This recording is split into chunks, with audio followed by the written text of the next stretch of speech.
சென்னையின் ஆழ்வார்பேட்டில் உள்ள டேமோண்ட் காலனியை மக்கள் இன்னும் பேய் வீதி என்று பயந்து பேசுகிறார்கள்.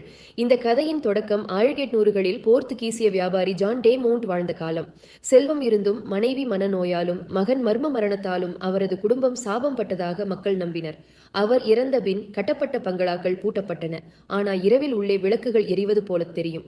அங்குள்ள 4 வீடுகளுக்கும் தனித்தனி அச்சங்கள். ஒரு வீட்டில் பெண் அழும் சத்தம், மற்றொன்றில் கண்ணாடியில் பிழையான பிரதிபலிப்பு, இன்னொன்றில் கருப்பு கோடு அணிந்த ஆள் பால்கனியில் நடப்பது, கடைசியில் குடியேறும் யாரும் ஒரு வாரத்தில் ஓடிவிடுவது. நள்ளிரவில் ஆட்டோ டிரைவர் ஒருவன் இறக்கிய பயணிகள் மறுநாள் போர்த்துகீசிய நாணயங்களாக மாறிய சம்பவம். காவலருக்கு 3 மணிக்கு டே மோண்ட் உள்ளாரா என்று கேட்ட வெள்ளை முகம் கொண்ட ஆவி, குடியேறிய குடும்பத்தின் பிள்ளையை கண்ணாடிக்குள் இழுக்க முயன்ற கருப்பு கைகள், எல்லாம் அந்த சாபத்தின் சாட்சிகள். பழைய தேவாலய ஆவணங்கள் சொல்கின்றன, டே மோண்ட் தன் செல்வத்தை பாதுகாக்க இரகசிய ஒப்பந்தம் செய்ததாக. அதனால் இங்கு எந்த குடும்பமும் அமைதியாக வாழ முடியாது. இன்று வரை அதிகாலை 3 மணிக்கு அங்கு சென்றால் காலடி ஓசைகள், அழுகை, சிரிப்பு, கருப்பு கோட், ஆவி நடப்பது போல பலர் கண்டதாக சொல்கிறார்கள்.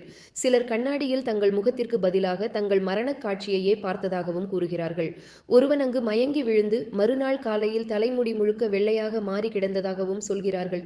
வீடுகள் பூட்டப்பட்டிருந்தாலும் விளக்குகள் எரிகிறது, குரல்கள் கேட்கிறது மற்றும் கிராமத்தார் இன்னும் எச்சரிக்கிறார்கள், யாரும் டே மோண்ட் காலனிக்குள் நள்ளிரவில் சென்றால் உயிரோடு திரும்ப முடியாது.